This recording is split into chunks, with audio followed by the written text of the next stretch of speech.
வணக்கம். சித்தகேர் உணவை மருந்து மருந்தை உணவு. இன்னைக்கு சித்த மருத்துவத்துல புற மருத்துவத்தை பத்தி பார்க்கலாம். நிறைய தடவை சொல்லியிருக்கோம் புற மருத்துவத்துல என்னென்ன இருக்கு அப்படின்னு. இன்னும் ஒரு சின்ன ரீகேப் மாதிரி பார்த்துக்கலாம்.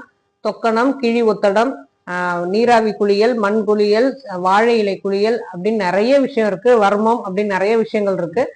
தொக்கணம் அப்படின்னு சொல்லும் போது நமக்கு நல்ல எண்ணெய் தடவி அதுக்குள்ள தைலங்கள் இருக்கு. அந்த தைலங்களை வச்சு கரெக்டா மசாஜ் பண்ணி அந்தந்த வர்மா பாயிண்ட்ஸ், அதாவது எந்தெந்த இடத்துல அவங்களுக்கு அழுத்தம் சிறிது கொடுத்தா அந்த நரம்புகள்ல இருந்து அவங்களுக்கு கரெக்டா ரத்த ஓட்டம் பாயறதுல இருந்து அவங்களோட இருக்கிற வலி குறைக்கிறதுக்கு எந்தெந்த இடத்துல அழுத்தங்கள் கொடுத்தா கரெக்டா அந்த மசாஜ் பண்ற டைம்ல அழுத்தங்களும் கொடுத்து மசாஜும் கரெக்டா எண்ணெய் தடவி தைலங்களை தடவி அவங்களுக்கு மசாஜும் பண்ணி விடுவாங்க.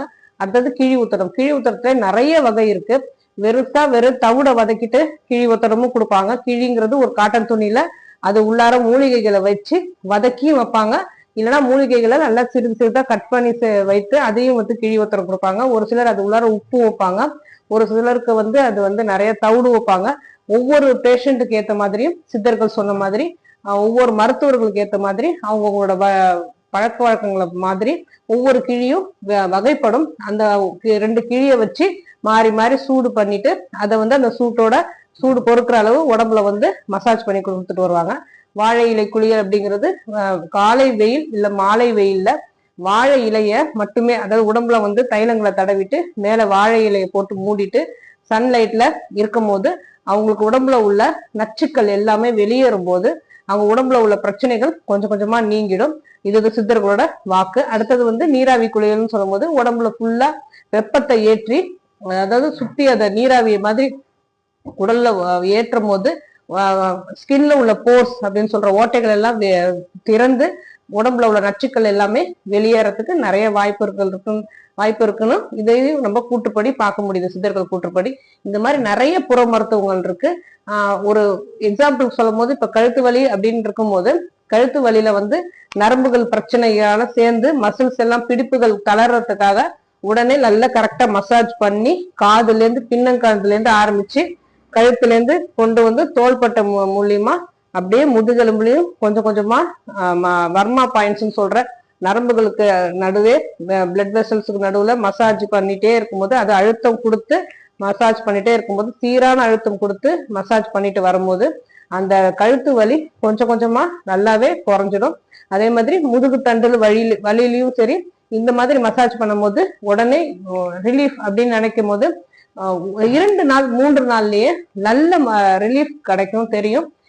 ஆனா இது ஒரு பெர்மனன்ட் ரிலீஃபா அப்படின்னு நம்ம எடுத்துக்கலாம் அப்படின்னா அது கொஞ்சம் சந்தேகம் தான். ஏன்னா பெர்மனன்ட் ரிலீஃப் அப்படின்னு சொல்லும் போது கழுத்துல என்ன பிரச்சனை இருக்கு, அந்த நரம்புகளுக்கு ஏதாவது பிரச்சனை இருக்கா, அந்த நரம்புகள் முறுக்கேறதுக்கு என்ன ஒரு சில மருந்துகள் இருக்கு. அதை சித்த மருத்துவர்கள் பிரிஸ்கிரைப் பண்ணுவாங்க. அதை சாப்பிடும் போது மட்டும்தான் ஒரு நிரந்தர தீர்வா நமக்கு கிடைக்கும். புற மருத்துவங்கிறது உடனே கிடைக்கக்கூடிய நமக்கு நல்ல ரிலீஃபா இருக்கும், கண்டிப்பா இருக்கும். அது நீண்ட நாள் கடைசியா வரைக்கும் வருமா அப்படின்னா அது நம்ம பின்பற்றதுக்கு முறையில இருக்கு. அதே மாதிரி மருந்துகள் எடுத்துக்கிட்டோம் அப்படின்னா வெளியே உள்ள பிரச்சனை உடனே சரியாயிடும்.